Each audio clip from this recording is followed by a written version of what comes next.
avec fondamentalement un leitmotiv qui doit être l'épanouissement. C'est la raison pour laquelle nous sommes tous sur cette terre, comme le disait Oscar Wilde. Il disait que le but de la vie, c'est le développement personnel, c'est parvenir à parfaire sa propre nature. Et c'est la raison pour laquelle nous sommes tous là. C'est de se dire de ne jamais être dans la comparaison. Parce que généralement, il y a les aléas de la société qui nous poussent à vouloir faire des choses qui ne nous correspondent pas. Et on risque d'être en porte-à-faux avec soi-même. Donc, il est très important de pouvoir croire en soi, de ne pas être dans la comparaison, parce que l'autre a, je dois. Lorsque nous mettons des mots sur les mots deviennent des maudits et cessent d'être maudits. Une citation de Guy Corneau. Bonjour, c'est Rahma de la chaîne YouTube Morale, des mots et des râles, la plateforme qui met en lumière les mots MAUX de la société. Tout d'abord, je t'invite à t'abonner et à liker cette vidéo.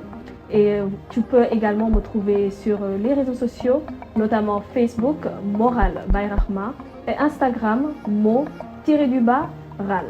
Alors aujourd'hui, j'ai le plaisir de recevoir dans mes mots et mes râles un coach en développement personnel et leadership. Il est aussi enseignant-chercheur au groupe ISM et à l'université de Bombay. Il est co-auteur de l'ouvrage Sénégal post-Covid-19, rupture et souveraineté. Bonjour Monsieur Seck. Bonjour Rahma. Merci d'avoir accepté mon invitation dans mes mots émeraudes. C'est moi qui vous remercie de m'avoir invité dans cette émission. Et j'en profite également pour vous féliciter, vous encourager pour le brillant travail que vous êtes en train d'abattre. Merci beaucoup. Merci beaucoup. Alors dites-moi, quels sont vos premiers mots? Mes premiers mots, je pense avoir anticipé là-dessus. Ce sont des mots de remerciement, ce sont des mots également de fierté, d'encouragement, mais surtout de pouvoir échanger avec vous, au profit certainement de la communauté de manière générale. Absolument. Et je suis très heureux d'être là et de partager justement ce concept. Moral comme le mindset, moral également comme étant de l'éthique, des valeurs cardinales que l'on pourrait partager au cours de cette émission. Absolument.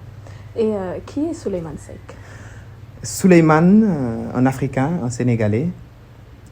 À la base, je suis ingénieur spécialisé dans les domaines de la qualité, de l'hygiène, de la sécurité et de l'environnement. Une formation que j'ai faite au groupe ISM et qui a été également un métier que j'ai exercé durant des années dans un cabinet puis dans d'autres entreprises et qui m'a permis véritablement d'asseoir une certaine expérience en ayant accompagné des entreprises, mais surtout en ayant fait des formations aussi dans le domaine QHSE, qui, je rappelle, est un domaine en gestation sur le continent. Et je me rappelle à l'époque, lorsque je choisissais justement cette spécialisation, ce n'était pas évident, parce que mon père ne connaissait pas vraiment l'importance. Et c'est là où j'ai pris la responsabilité justement de choisir cette filière qui m'a fait autant de plaisir. Et après ces années de formation, d'accompagnement et d'acquisition d'expérience, je me suis découvert d'autres talents, notamment dans les soft skills. Donc je me suis beaucoup intéressé dans les soft skills et c'est par la suite que justement j'ai été formé et j'ai trouvé mon ikigai, comme j'ai l'habitude de dire. Et depuis lors, justement, j'évolue dans ce domaine en qualité de coach formateur pour les particuliers, les entreprises, mais également les organismes, les coopérations, les ministères avec lesquels je travaille. Absolument. Absolument. On sent déjà le leader parce que vous avez su prendre une décision et trouver votre voie et savoir exactement ce que vous avez envie de faire et prendre cette décision, suivre cette voie-là. Oui, et je confirme justement ces propos parce qu'à l'époque, lorsque j'ai lu le livre de Paulo Coelho, notamment L'Alchimiste, j'ai lu un passage qui était très important et c'était qu'il faut trouver sa légende personnelle.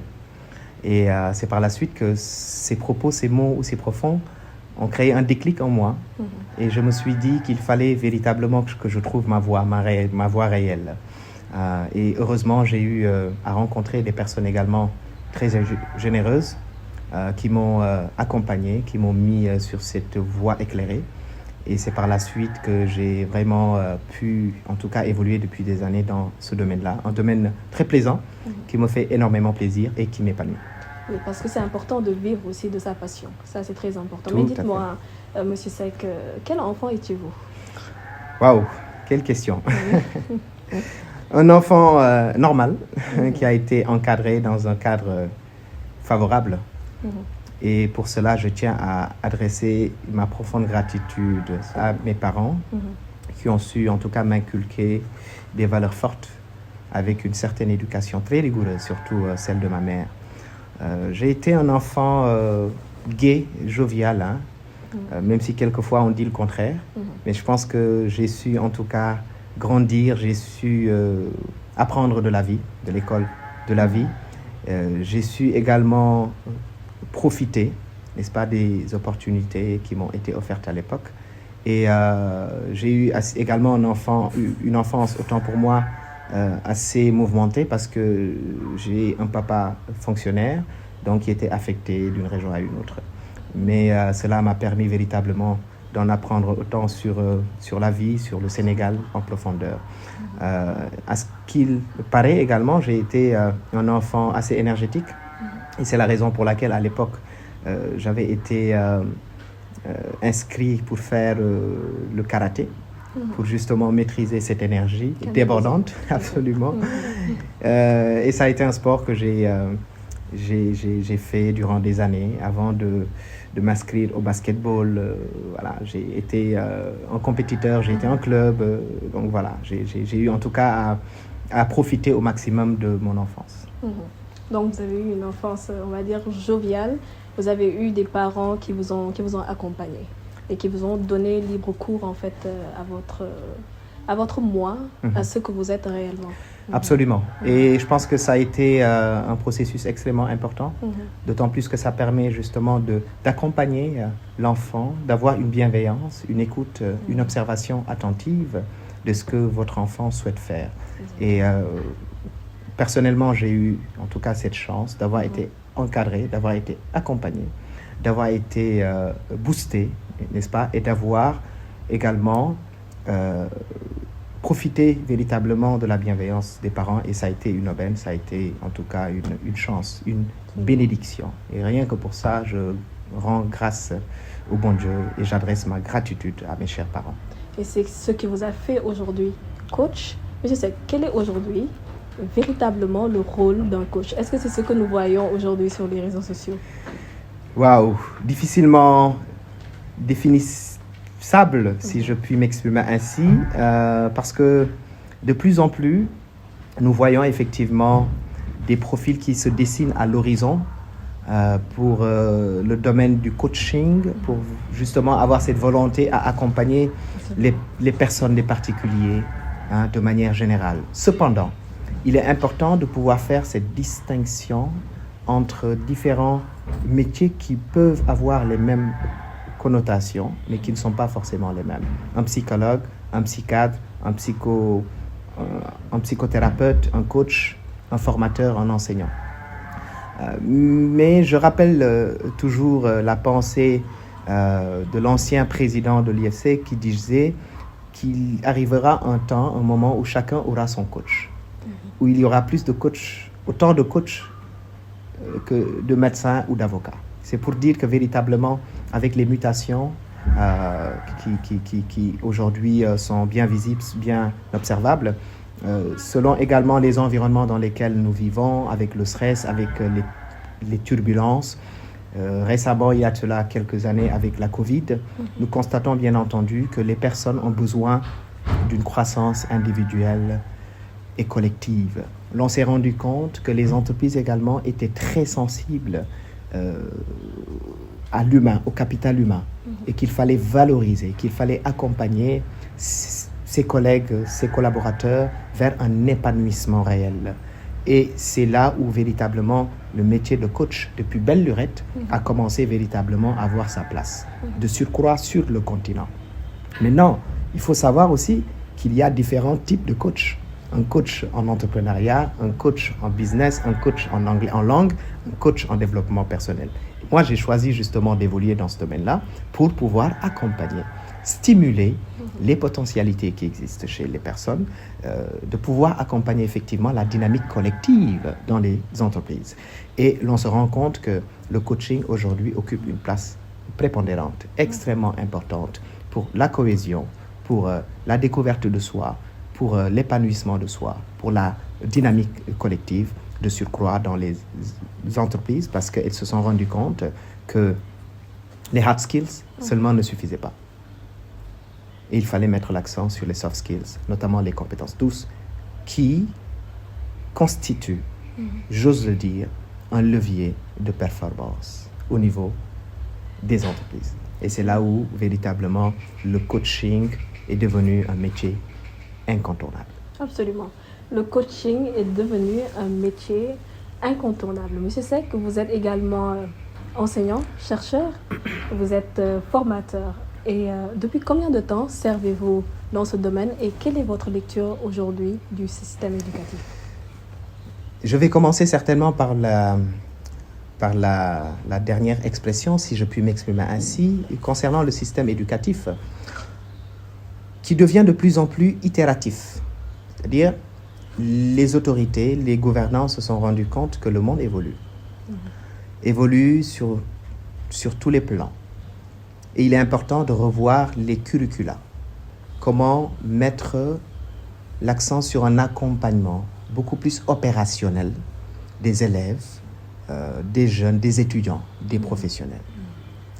Et j'estime qu'il y a aujourd'hui des efforts qui sont en train d'être faits, mais il reste encore pas mal de choses, notamment au niveau du contenu, le contenu des formations. Il est très important d'être justement au fait de ce qui se passe à travers le monde, de s'accommoder véritablement aux mutations, n'est-ce pas, aux transformations qui existent dans le monde, et surtout de rendre opérationnels ces jeunes. J'estime que quelqu'un qui obtient le BFM ou le bac devrait normalement déjà être opérationnel, avoir un métier. Est-ce que c'est la menuiserie? Est-ce que c'est... En tout cas, qu'il soit vraiment prêt à affronter la vraie vie, mais surtout le milieu professionnel. Et c'est mon cri de cœur. C'est d'inciter ou bien de se dire que les universités ou les écoles devraient préparer déjà les élèves, les étudiants au milieu professionnel. C'est très important parce que ce sont des cas que nous rencontrons. Et là, je parle justement de ma casquette d'enseignant-chercheur. On se rend compte que on prépare un étudiant, on prépare un élève, il sort avec un bac plus 5, avec un bac plus 6, avec une thèse de doctorat, mais en réalité, l'opérationnalité laisse à désirer. Et j'estime qu'il est très important de revenir là-dessus. Maintenant, de plus en plus aussi, au-delà des business schools, n'est-ce pas, qui mettent en avant les soft skills, il est très important pour que les universités aussi puissent prendre en compte ce volet, qui, je rappelle, est un volet extrêmement important. Et même, on va aller plus loin au niveau de la maternelle, au niveau du collège, au niveau du lycée. Comment préparer l'élève à une confiance en soi, à une estime de soi, à connaître qui il est et qu'est-ce qu'il aimerait faire, de trouver son ikigai pour que le processus d'apprentissage soit beaucoup plus simple. Et je sers justement dans ce domaine depuis précisément 11 ans. Cette année, 11 ans d'enseignement dans les écoles de formation, principalement à l'ISM et à l'université Alioune Diop de Bombay. D'accord. Et c'est très pertinent ce que vous venez de dire parce que j'ai eu une discussion, pareil, avec un expert en insertion et on discutait justement de ce volet-là, que par exemple le développement personnel, on devrait accompagner dès le bas âge en fait, la maternelle, au collège, lycée. Puis vous avez eu la chance, vous, de choisir votre voie. Tout à fait. Mais il faudrait accompagner ces jeunes-là, ces enfants, dès le bas âge, pour qu'ils puissent en fait se découvrir. C'est très important, d'où le rôle du développement personnel. Et c'est réel, ce que tu viens de dire. C'est pertinent, c'est un constat. Et nous qui avons la chance d'être en contact avec les élèves qui font une transition qui n'est pas forcément facile, c'est-à-dire ils quittent le collège, le lycée, pour l'université, ils arrivent avec des appréhensions, ce qui est tout à fait normal. Et généralement, lorsque je les ai en première année dans un cours de développement personnel, je leur pose la question à savoir, qui a fait le choix pour vous? Qu'est-ce que déjà vous avez choisi comme spécialisation? Ils me disent, on a choisi la compta, la finance, ou on a choisi le marketing, la communication. La question suivante, c'est de savoir, qui a choisi pour vous? Qui a opéré ce choix? Et généralement, ce sont les parents. Ils disent, oui, mon papa veut que je fasse ça. Ou mon papa, qui n'a pas su réaliser son rêve, souhaiterait que je le réalise à sa place. Vous vous imaginez? C'est quand même... C'est un transfert. C'est un transfert, justement. Est-ce que ce transfert, maintenant, est positif ou négatif? Ça, je ne sais pas. C'est durant le processus, justement, que l'enfant... Mais c'est pour dire que l'on ne prépare pas l'étudiant ou on ne lui laisse pas libre cours à pouvoir choisir ce qu'il aimerait vraiment faire comme spécialisation. Et c'est important de pouvoir véritablement sensibiliser les parents à ce niveau-là, d'accompagner, d'écouter les enfants, d'écouter leurs enfants pour une meilleure orientation. Et vous verrez qu'un enfant qui choisit sa propre spécialisation sera beaucoup plus épanoui que quelqu'un qui ne l'est pas forcément. Tout à fait. Je corrobore vos propos, Monsieur Seck. Et vous parlez dans ce même sillage beaucoup de bienveillance, d'empathie, de respect. Et je comprends par là que ce sont des valeurs qui vous tiennent à cœur, qui vous portent à cœur. Et qu'est-ce que ces valeurs représentent pour vous? Ça se voit que vous me, vous me connaissez très bien. Effectivement, ce sont pour moi des valeurs cardinales. Ce sont pour moi des valeurs endogènes qui ne sont pas nouvelles, mais qui sont partie intégrante du continent africain. Nous avons toujours eu des sociétés dont le soubassement porte sur la solidarité, la bienveillance, l'attention, le respect et tant d'autres valeurs. Et il est bien de revenir à l'endogénéité, à se dire qu'est-ce que nous avions eu, comment la société africaine s'est construite depuis bien longtemps, pourquoi nous avons toujours gardé cette cohésion, ce vivre ensemble, ce savoir-vivre. Et pour moi, ce sont des valeurs extrêmement importantes, dont la bienveillance, l'attention que l'on porte à l'autre, l'empathie, cette capacité à pouvoir ressentir les émotions de l'autre. Parce que véritablement, pour arriver à vivre ensemble, à coopérer, il faut fondamentalement avoir parce qu'on se fait grâce à l'autre. Et donc cette altérité est fondamentale pour que l'on puisse construire un monde meilleur.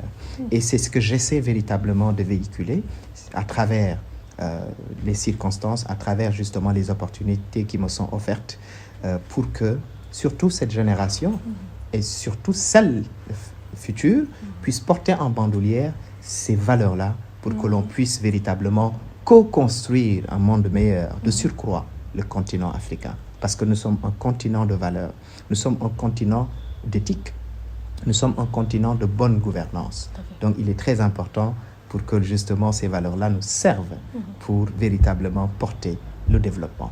Et pour moi, le développement est axé fondamentalement sur ces valeurs-là. Tout à fait. Le développement est axé fondamentalement sur ces valeurs-là. Et aujourd'hui, M. Seck, vous êtes presque en contact permanent avec les hommes. Tout à fait. Avec un grand H.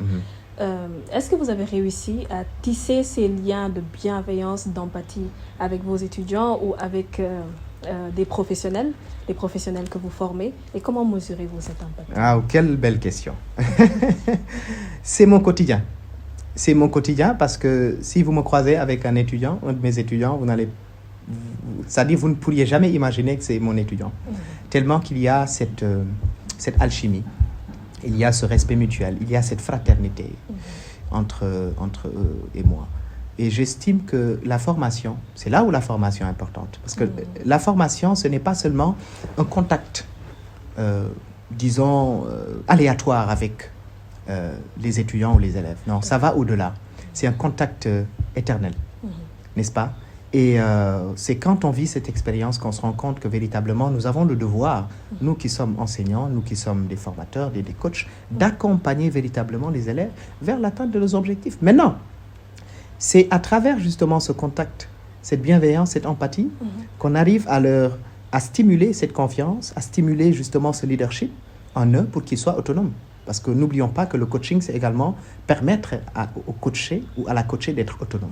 Et quand on est autonome et indépendant, on sait véritablement comment croiser. Et ça, je le mesure humblement au quotidien parce que je reçois des appels, parce que j'ai le plaisir de rédiger des lettres de recommandation pour que ces étudiants-là aillent étudier à l'étranger. Et ça, je le fais avec un immense plaisir. C'est lorsque justement je me déplace, je vais à l'étranger ou je vais dans la sous-région que j'ai cet impact-là. Voilà, parce que je les rencontre et je suis extrêmement fier de ce qu'ils sont devenus. Et pour moi, la formation va au-delà du contact en classe. Absolument. C'est un processus de vie. Et c'est ça qui va permettre justement à l'élève, à l'étudiant, d'être bien et de se sentir important dans la société. J'adore. Et je vous félicite. Je vous Merci. félicite vraiment pour ce travail impactant que vous faites au quotidien. Merci. Et vous êtes aussi, Monsieur Seck, co-auteur d'un livre alors, qui s'appelle Sénégal post-Covid-19, rupture et souveraineté. Comment avez-vous vécu cette expérience de l'écriture? Est-ce que c'était quelque chose qui sommeillait en vous? Est-ce que vous avez toujours été un féru des lettres, de l'écriture ou de la littérature, tout simplement? Bon, un féru, je ne sais pas si je pourrais dire cela, mais j'ai eu un papa et un tuteur que je salue au passage, qui m'ont inculqué la culture livresque. Mon père, c'était quelqu'un qui aimait lire, il fallait lire, n'est-ce pas? Et certainement, c'est cette acquisition que j'ai pu, en tout cas, avoir durant mon enfance jusqu'à l'âge. Et j'ai eu à fréquenter une école, le Collège Notre-Dame du Liban, où c'était obligatoire d'aller à la bibliothèque chaque mercredi.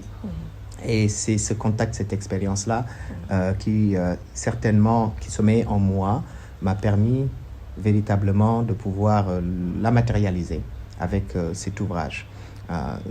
Je rappelle que je fais partie d'un think tank qui s'appelle le RASA, le rapport alternatif sur l'Afrique, qui a été mis en place par d'éminents chercheurs, des intellectuels d'ici et de la diaspora. Et pendant la Covid, ce livre a connu véritablement ce déclic-là, parce qu'on s'était rendu compte, après un diagnostic, qu'il fallait revenir sur une démarche holistique et endogène du continent africain. Et c'est par là que cette idée nous est venue, n'est-ce pas, avec une coordination très pertinente du docteur Cherguey et du docteur Cheikh Oumar Ba pour coordonner justement l'écriture de cet ouvrage-là. Nous avons voulu mettre en exergue les potentialités du continent africain, parce que la Covid nous a démontré et montré énormément de choses, comme quoi le continent dépendait aussi intégralement, en tout cas, des partenariats, des coopérations bilatérales ou multilatérales. Et il fallait se prendre en main, il fallait prendre en tout cas, le continent devait prendre son destin en main. Et c'est là où nous avons mis en avant les souverainetés. Les souverainetés sur tous les plans. Souveraineté énergétique, souveraineté navale, portuaire, financière, économique, etc. Et ma contribution dans ce livre a été de mettre justement le leadership au cœur de ce processus de développement. Parce que nous avons des leaders qui sont là et nous avons, sur tous les plans, leaders communautaires, les leaders politiques, les leaders sociétaux, environnementaux, etc. Et c'était justement le moment de les valoriser et de dire que le leadership constitue aussi un pilier pour le développement. Et c'est comme ça que ça a été une très belle expérience d'avoir pu écrire et partager nos humbles connaissances et compétences avec le continent. Alors, vous avez dit à l'entame de vos propos que votre père était un grand lecteur. Il n'est plus? Si, il l'est toujours d'ailleurs. Okay. Voilà. S'il ne lit pas jusqu'à 2h, 3h du matin, il ne peut pas dormir. Ah, j'avais pensé au pire. Ah non, non il adore la lecture. Parfait. Et justement, ça me donne l'occasion, chaque fois que je le rencontre, où je le vois, qu'on discute sur des sujets d'actualité, etc. Parfait. On lui souhaite une très longue vie et une santé de fer à votre père. Amin. Vous avez un magnifique parcours, Monsieur Seck. Mais quel a été le plus dur, une expérience que vous n'allez pas oublier en fait, dans ce parcours? Waouh, une question assez difficile à répondre. Mais j'ai eu à a rencontré pas mal d'obstacles, surtout en milieu professionnel. Et celle que je donne très souvent, ça a été l'expérience avec un espace de coworking que j'avais mis en place avec un associé, un frère à moi, que je salue au passage, M. Ndao Mandiaye. Nous avions mis en place un espace de coworking il y a de cela quelques années, un espace qui fonctionnait à merveille. Nous avions voulu faire de cet espace un hub de croissance pour les entreprises et les personnes. Ce hub qui marchait bien, et tout d'un coup, avec l'arrivée de la Covid, wow, ça a été la catastrophe. Et nous l'avions mis en place sur fonds propres, avec le désir ardent de contribuer à notre manière au développement du Sénégal. Mais la Covid a été malheureusement un événement qui a complètement bouleversé ce hub de croissance-là jusqu'à sa fermeture. Et jusqu'à présent, d'ailleurs, les gens qui m'appellent me disaient « Oui, mais on veut des bureaux ». Je dis « Bon, Lift n'existe plus », c'était d'ailleurs le nom.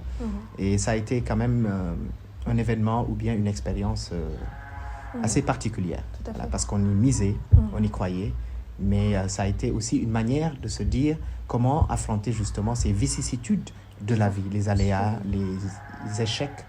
Et alhamdoulilah, on a su rebondir et chacun est retourné à ses activités, alhamdoulilah. Les expériences servent à ça, ils nous permettent de grandir et de mieux se réorienter dans la vie. Tout à fait. Alors, aujourd'hui, M. Seck, quels sont les conseils que vous pourrez prodiguer à ces jeunes qui ont du mal à se découvrir, qui en veulent et qui veulent vivre de leur plein potentiel? Quels sont les conseils que vous donneriez à ces jeunes? Très bien. C'est de leur dire qu'il est temps pour qu'ils écrivent leur légende personnelle, avec fondamentalement un leitmotiv qui doit être l'épanouissement. C'est la raison pour laquelle nous sommes tous sur cette terre. Comme le disait Oscar Wilde, il disait que le but de la vie, c'est le développement personnel, c'est parvenir à parfaire sa propre nature. Et c'est la raison pour laquelle nous sommes tous là. C'est de se dire de ne jamais être dans la comparaison. Parce que généralement, il y a les aléas de la société qui nous poussent à vouloir faire des choses qui ne nous correspondent pas. Et on risque d'être en porte-à-faux avec soi-même. Donc, il est très important de pouvoir croire en soi, de ne pas être dans la comparaison, parce que l'autre a, je dois. Ça, c'est une chose. La deuxième chose, ou le deuxième conseil, c'est d'apprendre à se connaître, d'apprendre à se découvrir. La connaissance de soi, c'est un processus perpétuel. C'est d'être fier de chaque pas que l'on franchit, de chaque étape de sa vie que l'on écrit, en se disant en réalité, qu'est-ce que je veux réellement devenir? Est-ce que je veux devenir pour les autres ou je veux devenir pour soi-même? Tant qu'on arrive à faire cette part des choses-là, il est fondamental de pouvoir véritablement se découvrir. Ensuite, c'est de pouvoir oser prendre des risques, mais des risques intelligents, pour se construire son propre chemin. Et c'est comme ça qu'on instaure la confiance en soi, avec cette foi, de ne jamais oublier Dieu dans ce que l'on fait. Parce que quand on parle de confiance, c'est d'abord la foi. De croire qu'on peut y arriver, de croire qu'on peut le faire. Quels que soient les choix que l'on fera dans la vie, c'est de croire en ces choix-là. Si on décide d'être un enseignant, un menuisier, un laborantin, quel que soit le métier, c'est de tout faire pour s'épanouir et d'être le meilleur. Et enfin, de savoir que l'espoir est réel. Il faut oser rêver, il faut oser se départir des autres, mais avec beaucoup d'humilité. Ne pas oublier ses valeurs, d'où l'on vient. Parce que pour arriver à destination, il faut savoir d'où l'on vient. C'est le point de départ. Et quand on croit en ces valeurs, quand on croit véritablement, on va dire, à la destinée, n'est-ce pas? C'est un moyen de se construire une vie. Et enfin, de continuer à apprendre. L'acquisition de connaissances est inéluctable. n'est-ce pas? Nous sommes dans un monde qui avance extrêmement vite. C'est d'être aussi dans la boucle. Voilà. Apprendre, se former. Se mettre à jour. Se mettre à jour. Rencontrer de belles personnes. Fréquenter les personnes expérimentées. Et oser justement faire le kilométrage supplémentaire. Et ça, je fais un clin d'œil justement aux apprenants. Ne jamais se suffire à ce que l'enseignant vous donne. C'est d'aller au-delà. Parce que nous sommes dans un monde démocratisé, où l'information est universelle. Et c'est un moyen véritablement d'auto-apprentissage pour se connaître, avoir une confiance et aller de l'avant. Merci beaucoup, M. Seck, pour ces conseils.